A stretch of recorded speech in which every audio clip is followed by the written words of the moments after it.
Perkenalkan, saya Atta Rahmatalita, mahasiswa program studi ilmu keperawatan Universitas Muhammadiyah Yogyakarta.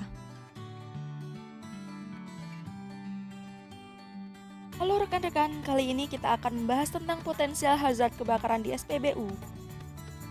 Sebelumnya, ada yang tahu apa itu potensial hazard? Ya, potensial hazard adalah sumber potensi kerusakan atau situasi yang berpotensi untuk menimbulkan kerugian. Lalu, apa saja yang menjadi sumber potensi kebakaran di SPBU? Yang pertama, ada penyimpanan BBM dalam tangki timbun. Kemudian yang kedua, pengaliran BBM dari tangki timbun ke area pelayanan. Yang ketiga, pelayanan pengisian BBM ke pelanggan. Lalu yang terakhir adalah instalasi dan peralatan operasional. Mari kita bahas potensial hazard kebakaran di SPBU yang pertama, yaitu penyimpanan bahan bakar minyak dalam tangki timbun. Yang pertama, adanya potensi kebakaran atau ledakan karena kebocoran tangki. Yang kedua, adanya potensi tumpahan pada saat pengisian atau transfer yang bisa memicu kebakaran. Selanjutnya, potensial hazard kebakaran yaitu pengaliran bahan bakar minyak dari tangki timbun ke area pelayanan. Nah, yang pertama, potensi terjadinya kebakaran atau ledakan karena adanya sumber ignisi atau sumber panas. Yang kedua, mesin dispenser tertabrak oleh kendaraan bisa memicu kebakaran. Potensial hazard kebakaran di SPBU selanjutnya yaitu ada pelayanan pengisian bahan bakar minyak ke pelanggan. Yang pertama, adanya potensi kebakaran atau ledakan karena sumber ignisi atau sumber panas dari listrik statis, bisa bersumber dari handphone atau kamera. Kemudian yang kedua, terjadinya tumpahan bahan bakar minyak pada saat transfer atau pengisian ke kendaraan. Potensial hazard kebakaran di SPBU selanjutnya yaitu instalasi dan peralatan operasional. Yang pertama, ada potensi kebakaran karena adanya beda tegangan listrik. Yang kedua, potensi ledakan karena pompa overpressure. Yang ketiga, potensi kebakaran atau ledakan karena listrik statis. Pembahasan selanjutnya yaitu faktor-faktor pemicu kebakaran di SPBU.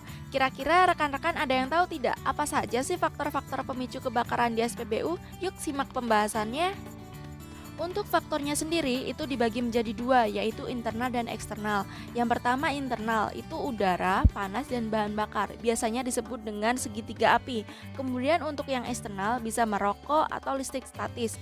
Untuk listrik statis bisa bersumber dari handphone, kamera, atau kendaraan yang dinyalakan saat pengisian bahan bakar.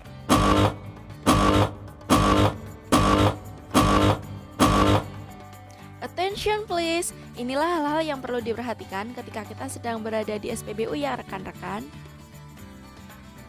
Oke, selanjutnya kita akan membahas tentang klasifikasi derajat luka bakar. Simak terus ya rekan-rekan.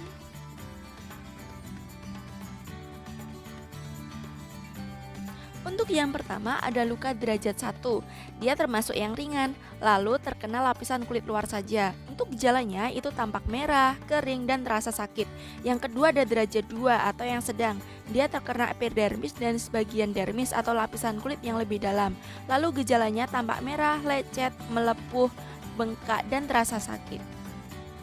Selanjutnya ada luka bakar derajat 3 atau terkena seluruh lapisan epidermis dan dermis atau lebih dalam lagi. Lalu gejalanya tampak putih atau hangus, kemudian kasar dan mati rasa. Dan yang terakhir adalah luka bakar derajat 4 atau yang sangat parah, yaitu sudah berwarna hitam. Halo rekan-rekan, kali ini kita akan membahas tentang cara pertolongan pertama luka bakar. Simak terus ya. Saat terjadi kebakaran, hal yang pertama adalah menjauh dari sumber api dan mematikan api pada tubuh. Kemudian yang kedua adalah melepas pakaian yang terkena api dan melepas perhiasan logam di area luka bakar. Yang ketiga, aliri luka dengan air mengalir kurang lebih 10-15 menit. Hindari mengoleskan pasta gigi, mentega, es batu, air dingin, atau zat-zat iritan lainnya yang dapat memperparah luka bakar.